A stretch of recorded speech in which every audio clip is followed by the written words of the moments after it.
I have a new theory on the NFL draft. And I'm going to make the argument to you as to why the Cincinnati Bengals should not draft a quarterback this year, at least in the first round. If I'm the Cincinnati Bengals, ask yourself this. What do I have? AJ Green is probably not coming back. Right now, Tyler Boyd is my number one wide receiver. On most NFL teams, he is a number two. John Ross, he's pretty much trash. We can hopefully let him go sometime. We need to revamp our receiving corps. Okay? How's our offensive line? Not very good. How's our defensive line? Old, slow, and trash. How's our linebackers?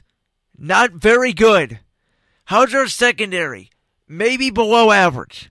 Folks, Joe Burrow cannot fix all of those problems. Trevor Lawrence, as good as he is, and you guys know I think he's better than Andrew Luck. I think he is a no-brainer number one pick. He could not fix those problems. Peyton Manning could not fix those problems. You know, Johnny Unitas couldn't fix those problems. The GOAT Tom Brady could not fix those problems in Cincinnati. The Bengals have a lot more issues than just quarterback. Ask yourselves this, folks.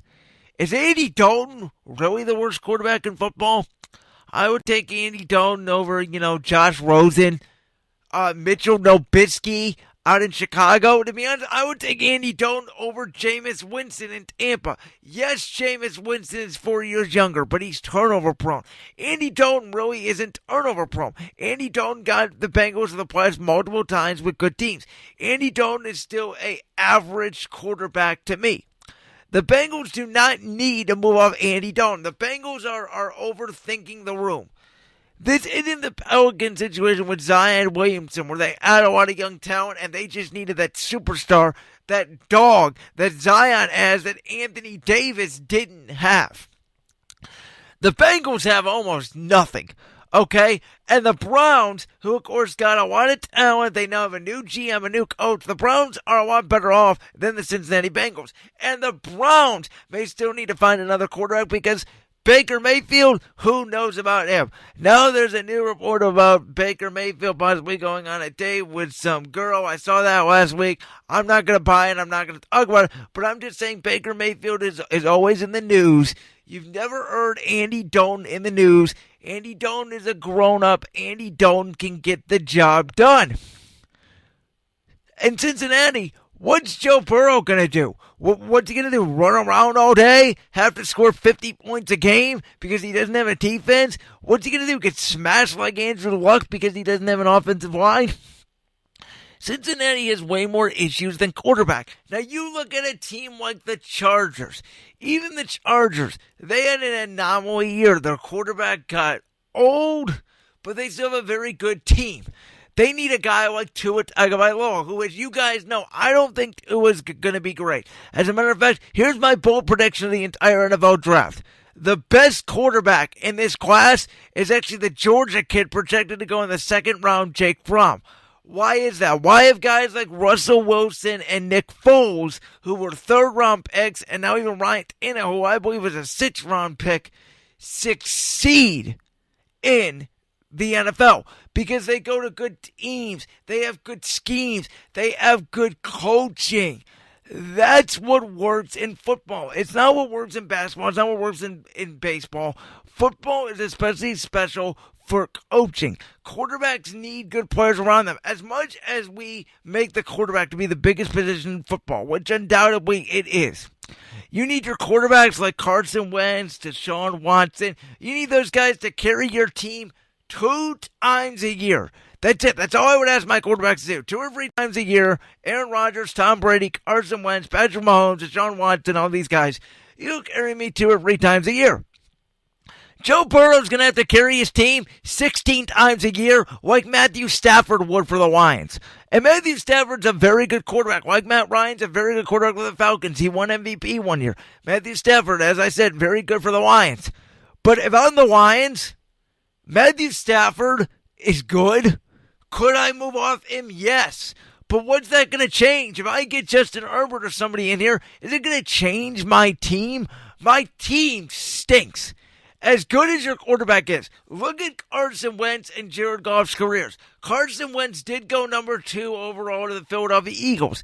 But if you guys remember that year, my Eagles, with a terrible coach in Chip Kelly, went 7-9 and 6-9 with Chip Kelly. Pat Shermer ended up winning the final game as the interim head coach. And they had an average quarterback in Sam Bradford. So you get elite coaching in Doug Peterson. You get elite coaching in Carson Wentz, or elite quarterback in Carson Wentz. It equals a Super Bowl and 3 out of 4 years in the playoffs. Look at Kansas City. You get elite coaching in Andy Reid. We have an above average quarterback in Alex Smith that checks the ball down too much. What do? We trade up for a guy named Patrick Mahomes. I almost said Deshaun Watson because I'm going to move on to him next. We trade to get a guy named Patrick Mahomes. Boom, we win the Super Bowl. How about Deshaun Watson? Remember Houston was making the playoffs with guys like T.J. Yates and Matt Schaub and all that revolving door quarterback? Remember the one year they had A.J. McCarron? They were bummed. They had the 10th pick. They traded up. They got Deshaun Watson. Boom, they're back in the playoffs. Folks, that's how football works. If I'm Cincinnati, I'm either doing one or two things. You can make an argument for both. You either A, draft Chase Young, the defensive end out of Ohio State, because you need to build a defensive and offensive line.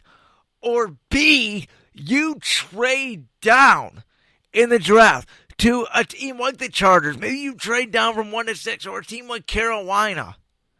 And you get multiple draft picks to build your offensive line, your defensive line. This receiver class is deep. You can go in the 2nd and 3rd round and find wide receivers in this draft. Maybe get a defensive back. Just get players.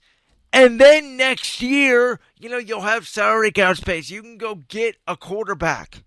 You can trade up. You can accumulate some draft picks. It's what Miami's doing. It's why Miami is smart. It's what the Browns try to do, and the Browns obviously may have made the wrong pick at quarterback. We don't know yet. But, folks, this notion that Joe Burrow has to go to Cincinnati to me is wrong. If I'm Joe Burrow, if I get drafted by Cincinnati, I'm like, dang, my career is going to be ruined because I can't get blocked.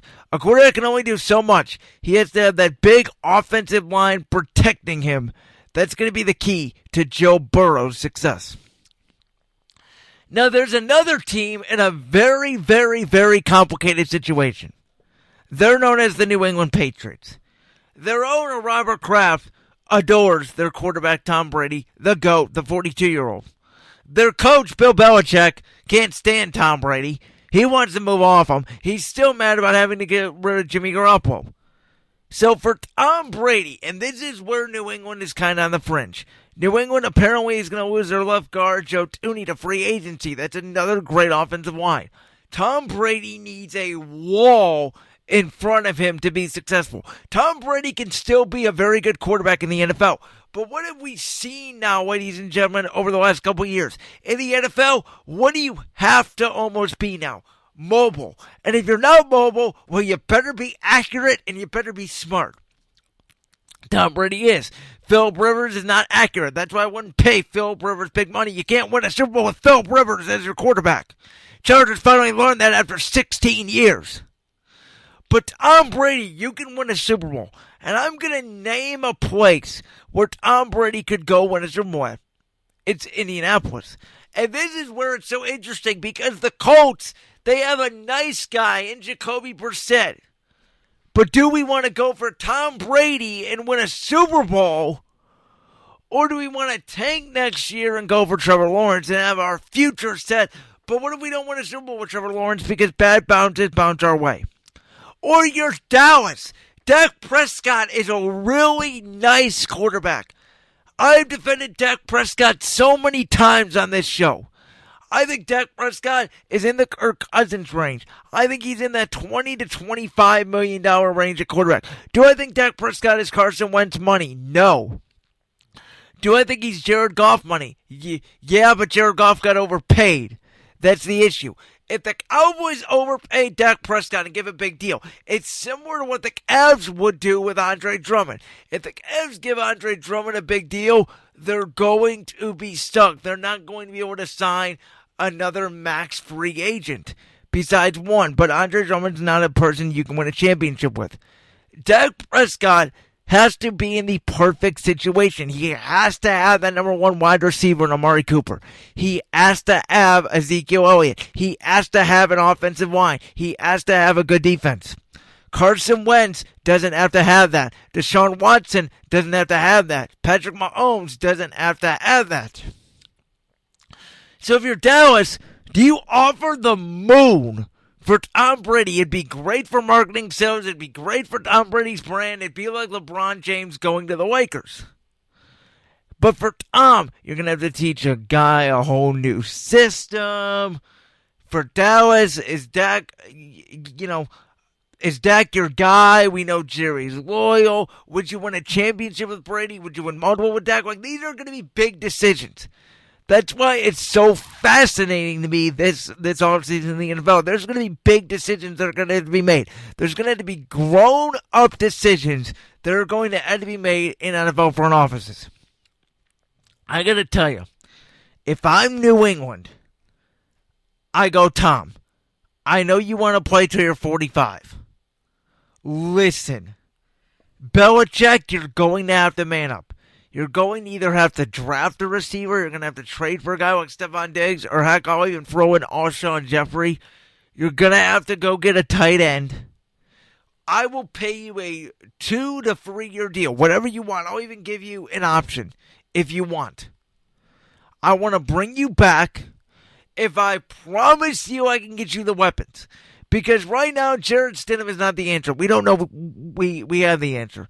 But on the condition that if we bring you back and we get all these weapons, we're going to draft the quarterback, and you are going to have to groom him. And when your contract is up, that way we have a succession plan. Here's the deal. Will Belichick be willing to do that? And I don't know if he will. I think Tom Brady should go back to New England, and this is the way I would negotiate. If I'm Bill Belichick, which obviously I'm not because I speak in a loud voice, but I would go, hey, Tom, I'll give you whatever weapons you want on the condition that we'll draft a quarterback and you will groom him. If Tom says yes, boom, we're good. However, if he doesn't, I think you tank the next year for Trevor Lawrence. And if Tom leaves, I know I've seen Tennessee be throwing out some options, but you still would have to compete with Deshaun Watson for twice a year. I don't buy him going to the Chargers. And the Chargers need to sell tickets with a fun, young, athletic quarterback. To be honest, really, and I hate to say this as an Eagles fan, I think the Cowboys are real, and I think the Colts are real. Now, do I think Giselle wants to live in Indy? No. But I think the Colts make sense. You have an offensive mind in Frank Reich. You have a wall at offensive line. You have a go-to receiver in T.Y. Hilton. You have a tight end in Jack Doyle. You have a defense that is coming of age with Matt Eberflus as its defensive coordinator. In Dallas, you have a stubborn guy in Mike McCarthy. He's not going to be as fun as Frank Reich. You have Zeke, who's a great running back, but you're obviously not used to great running backs. Your receivers, you don't know if you're going to bring back Amari Cooper. T.Y. Hilton's already better than Amari Cooper. They don't really have a star-studded tight end. Their offensive line is getting older, where the Colts' offensive line is young, and Dallas' defense is not going to be as good as the Colts' defense. So I think the Colts make a lot of sense if Brady were to leave. Remember, we did not think Peyton Manning was going to leave Indy. Boom, they moved off of him. And they got Andrew Luck. Peyton Manning went to Denver, and it took him 4 years to win a Super Bowl, and he got carried by his defense in that game. Folks, unfortunately, as you guys know, I have defended Brady and Belichick. I want this dynasty to continue, but to me, from the looks of it, it's over. Again, I hope I'm wrong on this. I hope it's not over. But I think it is over, and if I'm Brady, I'm calling up the Colts. And if I'm the Colts, I do it. Because to me, it would make you neck and neck right there with the Chiefs and the Ravens for an opportunity to represent the AFC in Super Bowl 55 and Super Bowl 56.